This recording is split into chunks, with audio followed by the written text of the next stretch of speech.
बिहार में ओवैसी की पार्टी ने भरी हुंकार। किशनगंज में तसीरुद्दीन का जलवा बरकरार। विरोधियों पर किया जबरदस्त प्रहार। बागियों पर जोरदार पलटवार। पार्टी के जिम्मेदारों ने लिया संकल्प, हर घर होगा ओवैसी और मजलिस का प्रचार। किशनगंज एआईएमआईएम की जानिब से आज पोठिया प्रखंड के उदगारा पंचायत की सिंगीमारी में एक दिवसीय कार्यकर्ता सम्मेलन का आयोजन किया गया, जिसमें पोठिया प्रखंड के 22 पंचायतों के जिम्मेदारान मौजूद रहे। इस सम्मेलन में ऑनलाइन सदस्यता अभियान में मैक्सिमम लोगों को जोड़ने की मुहिम चलाई गई। साथ ही आगामी चुनाव को लेकर चर्चा हुई। इस अहम मीटिंग में मजलिस के पूर्व विधायक प्रत्याशी तसीरुद्दीन, जिला अध्यक्ष रहीमुद्दीन उर्फ हैबर बाबा, प्रखंड अध्यक्ष शम्स आगाज वो दिगर जिम्मेदारान इस मौके पर मौजूद रहे। अपने संबोधन में एआईएमआईएम के जिम्मेदारों ने किशनगंज सांसद और विधायक पर कई गंभीर आरोप लगाए। इलाके की बदहाली और पिछड़ेपन के लिए उन्हें ही जिम्मेदार ठहराया। उन्होंने इल्जाम लगाया कि बिहार का किशनगंज और किशनगंज का पोठिया सबसे बदहाल है, सबसे पसमानदा है। उन्होंने सच्चर कमेटी का भी हवाला दिया। साथ ही ये भी कहा कि इस इलाके में लंबे समय से कांग्रेस के सांसद और विधायक रहे, लेकिन काम ढाक के तीन पात। विकास के नाम पर यहाँ कुछ भी नहीं है, न स्कूल है न अस्पताल है। आइए वीडियो में आगे सुनवाते हैं कि इस मौके पर किस जिम्मेदार ने क्या कहा है।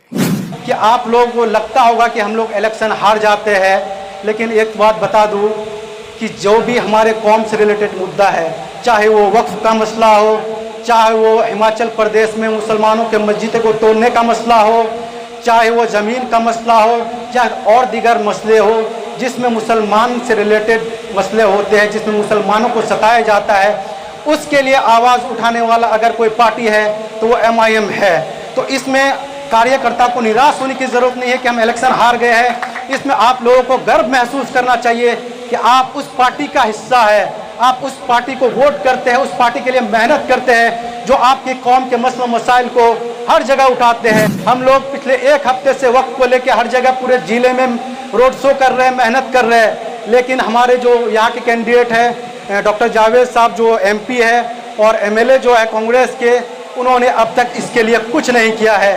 वो सिर्फ ये बयान देते हैं कि हम लोग पार्लियामेंट में या विधानसभा में देख लेंगे, लेकिन लोगों को जागरूक करने का काम नहीं किया है। वोट क्यों दे रहे हैं? आपको सोचना होगा कि हमारी जो किशनगंज जिला में, किशनगंज विधानसभा में खास करके जो हमारे शिक्षा का स्तर सबसे पिछड़ा हुआ है। हेल्थ सेंटर में अगर सेहत के बारे में जाए, हॉस्पिटल के बारे में जाए, इलाज के बारे में कहें तो यहाँ हमारे यहाँ इलाज नहीं हो रहा है। खास करके पोठिया ब्लॉक में उसका कोई व्यवस्था नहीं है, जबकि एमएलए एमपी आज वर्षों से हमारे पोठिया ब्लॉक में ही बनते आ रहा है। लेकिन हमारे लोग जब भी इलेक्शन चुनाव करीब आता है तो वोट गठबंधन कह के चाहे वो काम करे ना करे, एमपी में भी दे देते हैं, एमएलए भी दे देते हैं। इसके लिए हम लोग कभी नहीं सोचे कि हमारा बाल बच्चा का भविष्य क्या होगा, हमारे आने वाला नस्ल का क्या होगा। हम जो उसका गठबंधन करके वोट दे रहे हैं वो हमारे लिए क्या सोच रहा है, क्या काम कर रहा है, क्या प्लानिंग किया है कि आज 70 वर्षों से हमारे यहाँ कोई अच्छा हॉस्पिटल है। अगर हमारे यहाँ कोई मरीज होता है तो बंगाल भेजना पड़ता है, नहीं तो किशनगंज भेजना पड़ता है। यहाँ कोई हमारा व्यवस्था नहीं है। अच्छा कॉलेज नहीं है जो हमारे बच्चों को अलीगढ़ भेजना पड़ता है, दिल्ली भेजना पड़ता है, जामिया भेजना पड़ता है और बाहर भेजना पड़ता है पढ़ने के लिए। कोई यूनिवर्सिटी नहीं है। तो इसके जिम्मेदार कौन? इसके जिम्मेदार है हमारे लोग जो वोट देते हैं, उसी को हम जिम्मेदार मानेंगे, क्योंकि नाकारा आदमी को वोट देते आ रहे हैं और वो नाकारा आदमी सोच रहा है कि काम करने से वोट नहीं मिलता है, वोट नहीं काम करने से मिलता है। और यही कारण है कि हमारे यहाँ विकास नहीं हुआ, हमारे यहाँ अच्छा हॉस्पिटल नहीं हुआ, हमारे यहाँ अच्छा ये जो शिक्षा का स्तर है, कोई कॉलेज अच्छा, कोई यूनिवर्सिटी अच्छा नहीं हुआ है। हमारा बच्चा पढ़ने के लिए बाहर, गरीब का बच्चा कहाँ पढ़ने के लिए जाएगा? पोठिया ब्लॉक में खास करके हमारे यहाँ का जो गरीबी रेखा से नीचे है सारे लोग, लगभग सारे लोग नीचे है। और शिक्षा स्तर में भी हम लोग पीछे हैं। तो ये दोनों काम आज आप देखिए कोचा दामन बहादुरगंज हमारे पोठिया से उन लोगों का शिक्षा का स्तर बहुत ज़्यादा ऊंचा है, इसलिए कि वहाँ का नेता को चिंता है तो वो लोग चिंता है कि हमारे यहाँ काम करता है कि नहीं करता है, ये सोच के वो लोग चिंता है। लेकिन हमारे यहाँ जो वोट देता है अंधा होकर दे देता है कि हमारा बच्चा को पढ़ाई ना पढ़े, कॉलेज बनाए ना बने, हॉस्पिटल बने ना बने, लेकिन हमको वोट देना है, गठबंधन को देना है। आज गठबंधन की बात कर रहे हैं, आज पूरे हिंदुस्तान में मुसलमानों को मारा जा रहा है, गोश्त के नाम पर मारा जा रहा है, गाय के नाम पर मारा जा रहा है, ट्रेन में चलते हुए दाढ़ी को काटा जा रहा है, चीटा जा रहा है, आज जगह जगह मस्जिद तोड़ा जा रहा है, मदरसा तोड़ा जा रहा है, ईदगाह को तोड़ा जा रहा है, हर सब जगह मैंने मुसलमानों पर अत्याचार और जुल्म हो रहा है। लेकिन आज गठबंधन के लोगों से हम जिन लोगों ने वोट दे रहा है गठबंधन को, उन लोगों से पूछते हैं गठबंधन के लोगों ने आज तक कोई आवाज़ उठाया कि हमारे लोगों को क्यों मुस्लिम करके मारा जा रहा है, क्यों गाँव के नाम पर मारा जा रहा है, क्यों मदरसा के नाम पर मारा जा रहा है, क्यों स्कूल इसके नाम से मारा, मस्जिद के नाम से मारा जा रहा है।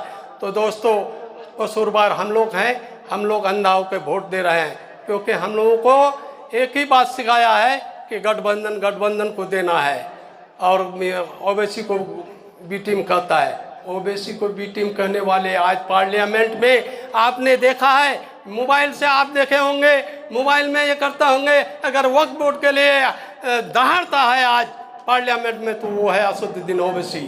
और पूरे बिहार में अगर इस चिलचिलाती धूप में अगर ये किया है तो हमारे अख्तरुल ईमान सदर बिहार जो पूरे टीम को लेके पूरे जिला का भ्रमण किया और जगह जगह उस धूप में जो भाषणबाजी करते गया, लोगों को जगाते गया, जो लोग नहीं जानते थे वो लोग जगाने का काम किया।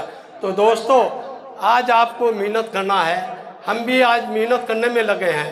हम पहले बार हमको टिकट मिला था, हमको पहली बार टिकट मिला था, हम मेहनत किए थे। उस वक्त ओवैसी साहब को कोई नहीं जानते थे यहाँ, इसलिए उस वक्त वोट नहीं मिली थी, लेकिन आज सब जानते हैं। और वो बी टीम वाला भी कहानी ख़त्म हो गया। वक्फ बोर्ड के चलते आज जो वक्फ बोर्ड के लिए हल्ला हम लोग कर रहे हैं या हमारे नेतागण कर रहे हैं, क्यों कर रहे हैं कि अगर वक्फ बोर्ड अगर आपका कानून अगर वो लोग पास कर लेता है तो आपका मस्जिद पर, मदरसा पर और कब्रिस्तान पर हर जगह आपको मुश्किल का सामना करना पड़ेगा। कारण कि आप जो 200 साल पहले मस्जिद बनी है उसका कागज़ मांगेगा, आपके पास कागज़ नहीं है तो आपका मस्जिद को तोड़ेगा। आपके कब्रिस्तान को बोलेगा जो इसका कागज़ दिखाओ तो आपके पास नहीं है, आज बरसों से है कब्रिस्तान, तो कहाँ से आप दिखा सकेंगे। इसलिए ये जो वक्फ बोर्ड है, वक्फ बोर्ड के जो खिलाफ हम लोग अभियान चलाए, हमारे नेता असदुद्दीन ओवैसी साहब और हमारे अख्तरुल ईमान साहब, तो ये सब जो हम लोग कर रहे हैं तो ये लोगों को जगाने का काम करने के लिए कर रहे हैं। तो दोस्तों भाइयों, ये जो बी टीम वाला कहानी ख़त्म हो गया है, अब बी टीम आ जाएगा वो जनसुराज वाला, क्योंकि जनसुराज वाला एक तरफ कर रहा है कि हम बिहार का तरक्की करेंगे, लेकिन दूसरा तरफ मोबाइल में छोड़ रहा है कि वो मोदी के साथ बैठ के बात कर रहा है, वो भी फोटो छोड़ा हुआ है, इसीलिए उसका भी कहानी ख़त्म में है। अभी हम लोग लड़ाई लड़ रहे हैं और इंशाअल्लाह यहाँ का एमएलए जिस तरह का काम लोगों का नहीं किया है, लोगों से संपर्क नहीं रखा है, आप लोग मेहनत कीजिए। टिकट का देने वाला तो अल्लाह है और कमेटी तय करेगी, जिसका नसीब में होगा वो करेगा। लेकिन हमारा पार्टी का काम है, हम अभी ये सोच के अभी मीटिंग बुलाए हैं कि हम पार्टी का काम को करेंगे, आगे बढ़ाएंगे और हर गांव में हम जाएंगे, हर गांव हर वर्करों से मिलेंगे, पब्लिक से मिलेंगे, लोगों के सुनाएंगे कि आपने जिस गठबंधन को वोट दिया आज कहाँ सोया हुआ है, कहाँ नहीं बोल रहा है, वक्त के बारे में क्यों नहीं बोल रहा है, मुस्लिमों पर ये जुल्म हो रहा है उसके बारे में क्यों नहीं बोल रहा है। उसको बोलिए कि बोले वो लोग। आप लोग अगर साथ हैं तो हम बड़ा से बड़ा लड़ाई लड़ने के लिए तैयार है। हमको ये बात बताने की ज़रूरत नहीं है, हम किसी से डरते नहीं हैं, हम सही चीज़ पर किसी से नहीं डरते हैं। अगर सही चीज़ है और हमारा अगर हम पर जुल्म हो रहा है तो उसके खिलाफ में हम लड़ते हैं। हमारे यहाँ तो बहुत से नहीं है, 7 गाड़ी लेके पुलिस आया था, लेकिन इलीगल आया था इसलिए हम छोड़े नहीं, मार करके जख्मी कर दिए, हम पर केस हुआ, केस बड़ी हो गए क्योंकि इलीगल था वो। तो इसलिए दोस्तों हम पर बहुत सा सितम हुआ, बहुत सा केस हुआ, हम लड़े। इंशाअल्लाह आप लोगों का साथ रहे तो आगे भी लड़ेंगे।